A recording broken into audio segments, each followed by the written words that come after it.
বন্ধুদের সবাইকে স্বাগত জানাই এসো গল্প শুনি বাই প্রকৃতি লীনা চ্যানেলে। এই চ্যানেলে আমি চেষ্টা করি তোমাদের সবাইকে নিত্য নতুন বিভিন্ন ধরনের গল্প শোনাতে। কেমন লাগে গল্পগুলো তোমাদের? যদি ভালো লাগে তাহলে চ্যানেলটিকে সাবস্ক্রাইব করে দিও, আর হ্যাঁ, সেই সঙ্গে বেল আইকনটিকেও একটু প্রেস করে দিও, তাহলে আমার খবর চট জলদি পৌঁছে যাবে তোমাদের কাছে, আর আমিও পেয়ে যাব তোমাদের মতন নতুন নতুন বন্ধুদের ভালোবাসা। তাহলে আজকে দেরি না করে শুরু করি আজকের গল্প। আজকে তোমাদের শোনাতে চলেছি অবনীন্দ্রনাথ ঠাকুর বিরচিত গোহ। এটিও রাজকাহিনী থেকে নেওয়া একটি গল্প। তাহলে চলো শুরু করি গোহ। প্রকাণ্ড বটগাছের মাঝে পাতায় ঢাকা ছোটখাটো পাখির বাসাটি যেমন, গগনস্পর্শী বিন্ধ্যাচলের কোলে চন্দ্রাবতীর শ্বেতপাথরের রাজপ্রাসাদও তেমনি সুন্দর, তেমনি মনোরম ছিল। ম্লেচ্ছদের সঙ্গে যুদ্ধের কিছুদিন পূর্বে শিলাদিত্য একদিন জনকতক রাজপুত বীরকে সঙ্গে নিয়ে চন্দ্রাবতীর রাজকন্যা গর্ভবতী রানী পুষ্পবতীকে সেই চন্দ্রাবতীর রাজপ্রাসাদে বাপমায়ের কাছে পাঠিয়ে দিয়েছিলেন।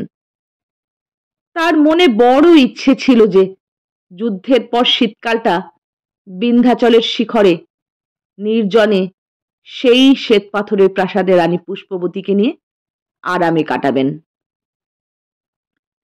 তারপর রানীর ছেলে হলে দুজনে একসঙ্গে রাজপুত্রকে কোলে নিয়ে বল্লভীপুরে ফিরবেন। কিন্তু হায়, বিধাতা সে সাথে বাদ সাধলেন। বিধর্মী শত্রুর বিষাক্ত একটা তীর তার প্রাণের সঙ্গে বুকের সমস্ত আশা বিদীর্ণ করে বাহির হয়ে গেল।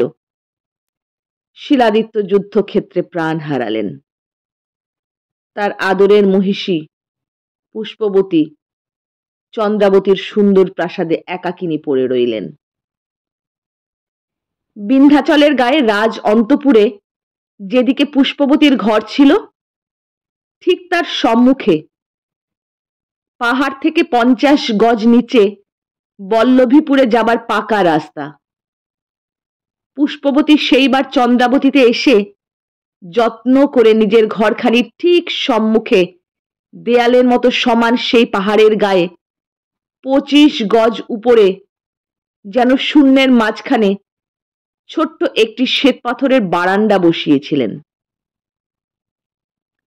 সেইখানে বসে রাস্তার দিকে চেয়ে তিনি প্রতিদিন একখানি রূপোর চাদরে, সোনার সুতোয়, সবুজ রেশমে, সবুজ ঘোড়ায় চড়া সূর্যের মূর্তি সোনার ছুঁচ দিয়ে সেলাই করতেন, আর মনে মনে ভাবতেন, মহারাজা যুদ্ধ থেকে ফিরে এলে পাখির পালকের মতো হালকা এই পাগড়িটি মহারাজের মাথায় নিজের হাতে বেঁধে দেব।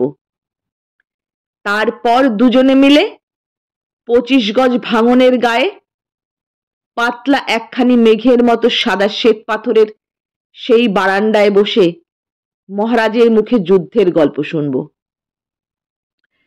মাঝে মাঝে পুষ্পবতী দেখতেন সেই বল্লভীপুরের রাস্তায় বহু দূরে একটি বল্লমের মাথা ঝকমক করে উঠত। তারপর কালো ঘোড়ার পিঠে বল্লভীপুরের রাজদূত দূর থেকে হাতের বল্লম মাটির দিকে নামিয়ে অন্তঃপুরের বারান্দায় রাজরানী পুষ্পবতীকে প্রণাম করে তীর বেগে চন্দ্রাবতীর সিংহদ্বারের দিকে চলে যেত। যেদিন দাসীর হাতে মহারাজা শিলাদিত্যের চিঠি পুষ্পবতীর কাছে আসত, পুষ্পবতী সেদিন সমস্ত কাজ ফেলে শূন্যের উপর সেই বারান্দায় মহারাজার চিঠি হাতে করে বসে থাকতেন। সেই আনন্দের দিনে যখন কোনো বুড়ো জাট গান গেয়ে মাঠের দিকে যেতে যেতে, কোনো রাখাল বালক পাহাড়ের নিচে ছাগল চড়াতে চড়াতে চন্দ্রাবতীর রাজকুমারীকে ভূমিষ্ঠ হয়ে প্রণাম করত, তখন পুষ্পবতী কারো হাতে এক ছড়া পান্নার চিক, কারো হাতে বা একগাছা সোনার মল ফেলে দিতেন। রাজকুমারীর প্রসাদ মাথায় ধরে হাজার হাজার আশীর্বাদ করতে করতে সেই সকল রাজভক্ত প্রজা সকাল বেলায় কাজে যেত। সন্ধ্যাবেলায় সেই রাজদূত কালো ঘোড়ার পিঠে বল্লম হাতে মহারানী পুষ্পবতীর চিঠি নিয়ে বল্লভীপুরের দিকে ফিরে যেত। পুষ্পবতী নিস্তব্ধ সন্ধ্যায় পাহাড়ে পাহাড়ে কালো ঘোড়ার খুরের আওয়াজ অনেকক্ষণ ধরে শুনতে পেতেন। কখনো বা কোনো বুড়ো জাঠের মেঠো গান আর সেই সঙ্গে রাখাল বালকের মিষ্টি সুর সন্ধ্যার হাওয়ায় ভেসে আসত। তারপর বিন্ধ্যাচলের শিখরে বিন্ধ্যবাসিনী ভবানীর মন্দিরে সন্ধ্যা পূজার ঘোর ঘণ্টা বেজে উঠত। তখন পুষ্পবতী মহারাজের সেই চিঠি খোঁপার ভিতরে লুকিয়ে রেখে পাটের শাড়ি পরে দেবীর পূজায় বসতেন আর মনে মনে বলতেন, হে মা চামুণ্ডে, হে মা ভবানী, মহারাজকে ভালোই ভালো যুদ্ধ থেকে ফিরিয়ে আনো। ভগবতী, আমার যে ছেলে হবে সে যেন মহারাজের মতোই তেজস্বী হয়, আর তার মতোই যেন তার রানীকে খুব ভালোবাসে। হায়, মানুষের সকল ইচ্ছা পূর্ণ হয় না। পুষ্পবতী রাজারই মতো তেজস্বী ছেলে পেয়েছিলেন বটে, কিন্তু তার মনে যে বড় সাধ ছিল। সেই শ্বেত পাথরের বারান্দায় বসে মহারাজের মুখে যুদ্ধের গল্প শুনবেন, তার যে বড় সাধ ছিল। নিজের হাতে মহারাজের মাথায় হাওয়ার মতো পাতলা সেই সুন্দর চাদরখানি জড়িয়ে দেবেন। সে সাধ কোথায় পূর্ণ হলো? তার সে মনের ইচ্ছা মনেই রইল। এ জন্মে আর মহারাজের সঙ্গে দেখা হলো না। যেদিন বল্লভীপুরে শিলাদিত্য যুদ্ধক্ষেত্রে প্রাণ দিলেন, সেই দিন চন্দ্রাবতীর রাজপ্রাসাদে রানী পুষ্পবতী মায়ের কাছে বসে সেই রূপোর চাদরে ছুঁচের কাজ করছিলেন। কাজ প্রায় শেষ হয়েছিল, কেবল সূর্যমূর্তির নিচে সোনার অক্ষরে শিলাদিত্যর নামটি লিখতে বাকি ছিল মাত্র। পুষ্পবতী যত্ন করে নিজের কালো চুলের চেয়ে মিহি, আগুনের চেয়ে উজ্জ্বল একগাছি সোনার তার, সরু হতেও সরু একটি সোনার ছুঁচে পরিয়ে একটি ফোঁড় দিয়েছেন মাত্র, আর চাপার কলির মতো পুষ্পবতীর কচি আঙুলে সেই সোনার ছুঁচ বলতার ফুলের মতো বিঁধে গেল। যন্ত্রণায় পুষ্পবতীর চোখে জল এলো। তিনি চেয়ে দেখলেন সেই ফোঁটা রক্ত জ্যোৎস্নার মতো পরিষ্কার সেই রূপোর চাদরে রাঙা এক টুকরো মণির মতো ঝকঝক করছে। পুষ্পবতী তাড়াতাড়ি নির্মল জলে সেই রক্তের দাগ ধুয়ে ফেলতে চেষ্টা করলেন। জলের ছিটে পেয়ে সেই এক বিন্দু রক্ত ক্রমশ ক্রমশ বড় হয়ে একটুখানি ফুলের গন্ধ যেমন সমস্ত হাওয়াকে গন্ধময় করে, তেমনি পাতলা ফুরফুরে চাদরখানি রক্তময় করে ফেললে। সেই রক্তের দিকে চেয়ে পুষ্পবতীর প্রাণ কেঁপে উঠল। তিনি ছল ছল চোখে মায়ের দিকে চেয়ে বললেন, মা, আমাকে বিদায় দাও, আমি বল্লভীপুরে যাই। আমার প্রাণ কেমন করছে, বুঝিবা সেখানে কি সর্বনাশ ঘটল। রাজরানী বললেন, আর কটা দিন থেকে যা, ছেলেটি হয়ে যাক। পুষ্পবতী বললেন, না না না মা। সেই দিন সন্ধ্যাবেলা বল্লভীপুরের ৮০ জন রাজপুত বীর আর দুটো উটের পিঠে নীল রেশমে মোড়া একখানি ছোট ডুলি বড় রাস্তা ধরে বল্লভীপুরের দিকে চলে গেল। চন্দ্রাবতীর রাজপ্রাসাদ শূন্য করে রাজকুমারী পুষ্পবতী বিদায় নিলেন। চন্দ্রাবতী থেকে বল্লভীপুর যেতে হলে প্রকাণ্ড একটা মরুভূমি পার হতে হয়। মালিয়া পাহাড়ের নিচে বীরনগর পর্যন্ত চন্দ্রাবতীর পাকা রাস্তা, তারপর মরুভূমির উপর দিয়ে আগুনের মতো বালি ভেঙে উট চড়ে বল্লভীপুর যেতে হয়।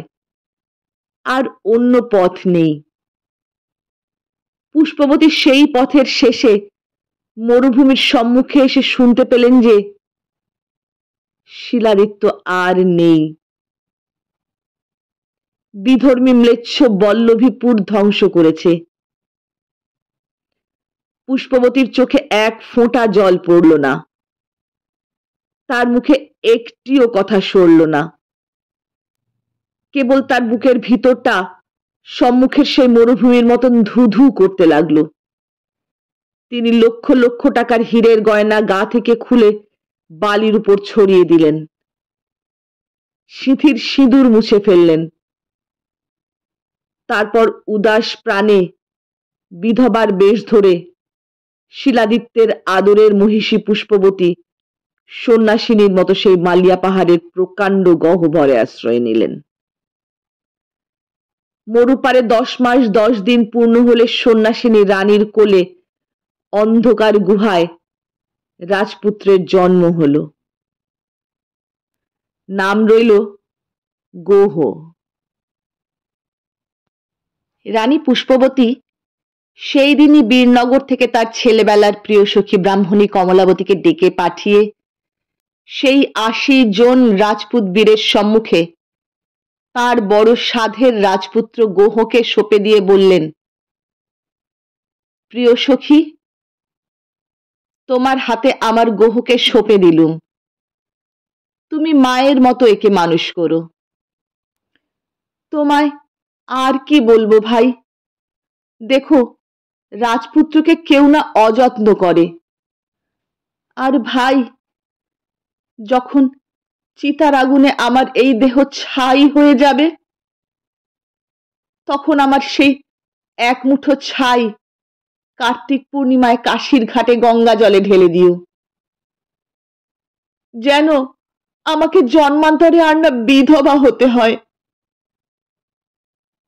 ঝরঝর করে কমলাবতীর চোখে জল পড়তে লাগলো। সেই দিন সন্ধ্যাবেলা সেই 80 জন রাজভক্ত রাজপুত চন্দনের কাঠের চিতা জ্বালিয়ে চারিদিক ঘিরে দাঁড়ালো। শিলাদিত্যের মহিষী রাজপুত রানী সন্ন্যাসিনী সতী পুষ্পবতী হাসি মুখে জ্বলন্ত চিতায় ঝাঁপ দিলেন। দেখতে দেখতে ফুলের মতো সুন্দর পুষ্পবতীর কোমল শরীর পুড়ে ছাই হলো। চারিদিকে রব উঠল, জয় মহারানীর জয়, জয় সতীর জয়। কমলাবতী ঘুমন্ত গোহকে এক কোলে আর সেই ছাই মুঠো এক হাতে নিয়ে চোখের জল মুছতে মুছতে বীরনগরে ফিরে গেলেন। সঙ্গে সঙ্গে সেই 80 জন রাজপুত বীর রাজপুত্রকে ঘিরে সেই দিন থেকে বীরনগরে বাসা নিলেন।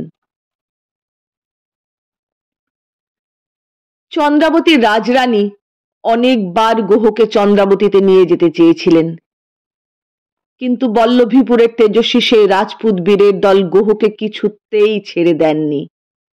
তাঁরা বলতেন, আমাদের মহারানী আমাদের হাতে রাজপুত্রকে সঁপে গেলেন, আমরাই তাকে পালন করব। বল্লভীপুরের রাজকুমার বল্লভীপুরের রাজপুতদের রাজা হয়ে এই মরুভূমিতেই থাকুন, এই তার রাজপ্রাসাদ।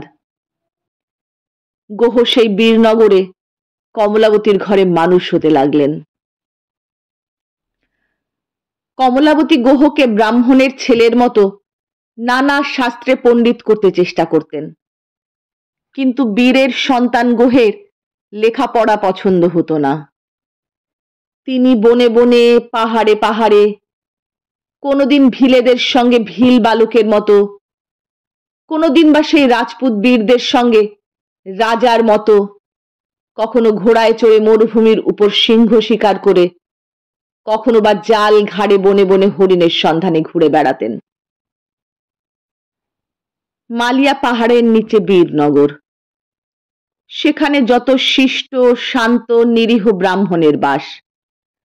আর পাহাড়ের উপরে যেখানে বাঘ ডেকে বেড়ায়, হরিণ চড়ে বেড়ায়, সেখানে অন্ধকারে সাপের গর্জন, দিবারাত্রি ঝর্ণার ঝরঝর, আশ্চর্য আশ্চর্য ফুলের গন্ধ, প্রকাণ্ড প্রকাণ্ড বনের ছায়া।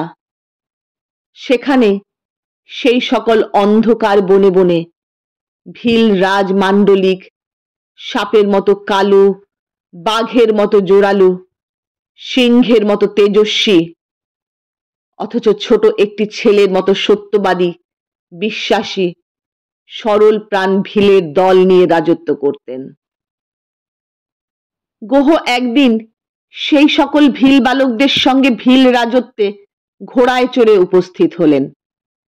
সেখানে বল্লম হাতে বাঘের ছাল পরা হাজার হাজার ভিল বালক ঘোড়ায় চড়া সেই রাজপুত রাজকুমারকে ঘিরে আমাদের রাজা এসেছে রে, রাজা এসেছে রে বলে মাদল বাজিয়ে নাচতে নাচতে ঘরে ঘরে ঘুরে বেড়াতে লাগলো। ক্রমে সেই ছেলের পাল গোহকে নিয়ে রাজবাড়িতে উপস্থিত হলো। তখন খোড়োচালের রাজবাড়ি থেকে ভিলদের রাজা বুড়ো মাণ্ডলিক বেরিয়ে এসে বললেন, আরে কোথায় রে তোদের নতুন রাজা? ছেলের পাল গোহকে দেখিয়ে দিলে। তখন সেই বুড়ো ভিল গোহকে অনেকক্ষণ দেখে বললেন, ভালো রে ভালো, নতুন রাজার কপালে তিলক লিখে দে। তখন একজন ভিল বালক নিজের আঙুল কেটে বুড়ো রাজা মাণ্ডলিকের সামনে রক্তের ফোঁটা দিয়ে গোহের কপালে রাজ তিলক টেনে দিলে। ভিলদের নিয়মে সে রক্তের তিলক মুছে দেয় এমন সাধ্য কারু নেই। গোহ সত্য সত্যই রাজা হয়ে ভিলদের রাজসভায় বুড়ো রাজার কাঠের রাজসিংহাসনের ঠিক নিচে একখানি ছোট পিঁড়ির উপর বসলেন। এই পিঁড়িখানি অনেক দিন শূন্য পড়েছিল, কারণ মাণ্ডলিক চিরদিন নিঃসন্তান। তার দিন দুঃখী সামান্য প্রজা, তাদের ঘর আলো করা কালো বাঘের মতন কালো ছেলে। কিন্তু হায়, রাজার ঘর চিরদিন অন্ধকার, চিরকাল শূন্য ছিল। সেদিন যখন সমস্ত ভিলেদের মধ্যস্থলে রক্তের তিলক পরে গোহ যুবরাজ হয়ে পিঁড়ে বসলেন, তখন বুড়ো মাণ্ডলিকের দুই চক্ষু সেই সুন্দর রাজকুমারের দিকে চেয়ে আনন্দে ভেসে গেল। ভিল রাজের এক ছোট ভাই ছিলেন। 10 বৎসর আগে একদিন কি জানি কি নিয়ে দুই ভাইয়ের খুব ঝগড়া হয়েছিল। সেই থেকে বিচ্ছেদ, দেখাশোনা পর্যন্ত বন্ধ ছিল। গোহ যুবরাজ হবার দিন মাণ্ডলিকের ছোট ভাই হিমালয় পর্বত থেকে ভিল রাজত্বে হঠাৎ ফিরে এলেন। এসে দেখলেন রাজপুতের ছেলে যুবরাজের আসন জুড়ে বসেছে। রাগে তার সর্বাঙ্গ জ্বলে গেল। তিনি রাজসভার মাঝে মাণ্ডলিককে ডেকে বললেন, এ রে ভাইয়া, বুড়ো হয়ে তুই কি পাগল হয়েছিস? বাপের রাজ্যে ছেলেতে পাবে, তোর ছেলে হলো না, তোর পরে আমি রাজা, রাজপুতের ছেলেকে পিঁড়ে বসালি কি বলে? মাণ্ডলিক বললেন, ভাইজি ঠান্ডা হ। ভাইরাজ বললেন, ঠান্ডা হব যেদিন তোরে আগুনে পোড়াবো। এই বলে মাণ্ডলিকের ভাইজি রাগে ফুলতে ফুলতে রাজসভা থেকে বেরিয়ে গেলেন। মাণ্ডলিক বললেন, দূর হ, আজ হতে তুই আমার শত্রু হলি। তারপর সোজা হয়ে সিংহাসনে বসে গোহকে নিজের কোলে তুলে নিয়ে সমস্ত ভিল সর্দারদের ডেকে গোহের কপালে হাত দিয়ে শপথ করালেন, যেন সেই দিন থেকে সমস্ত ভিল সর্দার বিপদে আপদে সুখে দুঃখে গোহকে রক্ষা করে। গোহের শত্রু যেন তাদেরও শত্রু হয়। তারপর রাজসভা ভঙ্গ হলো। অনেক আমোদ আহ্লাদ করে গোহ বীরনগরে ফিরে গেলেন। সেই দিন কি ভেবে গভীর রাত্রে ভিলরাজ মান্ডলিক গোহের কাছে চুপি চুপি গিয়ে বললেন, গোহ, আমি তোকে ছেলের মতো ভালোবাসি, তোকে আমি রাজা করেছি, তোর ছুরিখানা আমায় দে, আমি নিজের হাতে তোর শত্রুকে মেরে আসব। গোহ কোমর থেকে নিজের নাম লেখা ধারালো ছুরি খুলে দিলেন। ভিলরাজ সেই ছুরি হাতে বেরিয়ে পড়লেন। পাহাড়ের গায়ে তখন জোনাকি জ্বলছে, ঝিঁঝি ডাকছে, দূরে দূরে দু একটা বাঘের গর্জন শোনা যাচ্ছে। মান্ডলিক সেই ছুরি হাতে রাত দুপুরে ভাই রাজার দরজায় ঘা দিলেন। কারো সাড়া শব্দ নেই। ভিলরাজ ধীরে ধীরে ভাইয়ের ঘরে প্রবেশ করলেন। দেখলেন তার ছোট ভাই সামান্য ভিলের মতো মাটির উপরে এক হাতে মুখ ঢেকে পড়ে আছেন। ভিলরাজে প্রাণে যেন হঠাৎ ঘা লাগলো। তিনি কালো পাথরের মতো পুতুলটির মতো ছোট ভাইয়ের সুন্দর শরীর মাটির উপরে পড়ে থাকতে দেখে আর চোখের জল রাখতে পারলেন না। মনে ভাবলেন, আমি কি নিষ্ঠুর! হায়, ছোট ভাইয়ের রাজ্য পরকে দিয়েছি, আবার কিনা শত্রু ভেবে ঘুমন্ত ভাইকে মারতে এসেছি। মান্ডলিক 20 বৎসরের সেই ভিল রাজকুমারের মাথার শিয়রে বসে ডাকলেন, ভাইয়া। একবার ডাকলেন, দুবার ডাকলেন, তারপর মুখের কাছ থেকে তার নিটোল হাতখানি সরিয়ে নিয়ে ডাকলেন, ভাইয়া। কোনোই উত্তর পেলেন না। তখন বুড়ো রাজা ছোট ভাইয়ের মুখের কাছে মুখ রেখে তার কোকড়া কোকড়া কালো চুলে হাত বুলিয়ে বললেন, ভাইয়া, রাগ করেছিস? ভাইয়া, আমার সঙ্গে কথা কইবি নে ভাইয়া? আমি তোর জন্য হিমালয়ের 8খানা জয় করে রেখেছি, সেইখানে তোকে রাজা করব। তুই উঠে বস, কথা ক। ওরে ভাই, কেন তুই এই 10 বছর আমায় ছেড়ে পাহাড়ে পাহাড়ে ঘুরে বেড়ালি? কেন আমার কাছে কাছে চোখে চোখে রইলি নে ভাই? আমি সাত করে কি রাজপুতের ছেলেকে ভালোবেসেছি? তুই ছেড়ে গেলে আমার যে আর কেউ ছিল না। সে সময় গোহ যে আমার শূন্য ঘর আলো করেছিল। ভাই ওঠ, আমি তোর রাজত্ব কেড়ে নিয়েছি, আবার তোকে শত্রু বলে মারতে এসেছি। এই নে ছুরিখানা, আমার বুকে বসিয়ে দে, সব গোল মিটে যাক। মান্ডলিক ভাইয়ের হাতে ছুরিখানা জোর করে গুঁজে দিলেন। ধারালো ছুরি ভাইরাজের মুঠো থেকে খসে পড়ল। বুড়ো রাজা চমকে উঠলেন। ছোট ভাইয়ের গাটা যেন বড়ই ঠান্ডা বোধ হলো। কান পেতে শুনলেন, নিঃশ্বাসের শব্দ নেই। তিনি ভাইয়া, ভাইয়া বলে চিৎকার করে উঠলেন।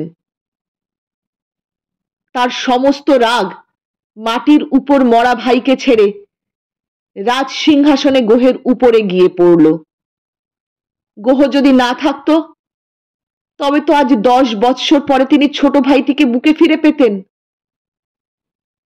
তবে কি আজ ভিল রাজকুমার রাজ্য হারা হয়ে রাগে দুঃখে বুক ফেটে মারা পড়তো? মান্ডলিক অনেকক্ষণ ধরে ছোট ভাইটির বুকে হাত বুলিয়ে দিলেন। কিন্তু হায়, খাঁচা ফেলে পাখি যেমন উড়ে যায়,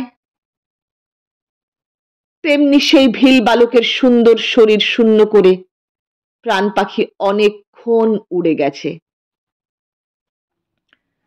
মান্ডলিক আর সে ঘরে বসে থাকতে পারলেন না। ছুরি হাতে সদর দরজা খুলে বাইরে দাঁড়ালেন।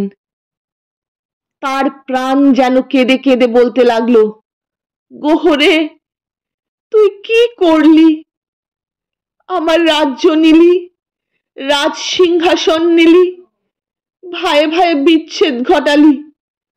গোহ, তুই কি শেষে আমার শত্রু হলি? হঠাৎ পাহাড়ের রাস্তা দিয়ে দুটি ভিলের মেয়ে গলা ধরাধরি করে চলে গেল। একজন বলে গেল, আহা, কি সুন্দর রাজা দেখেছিস ভাই।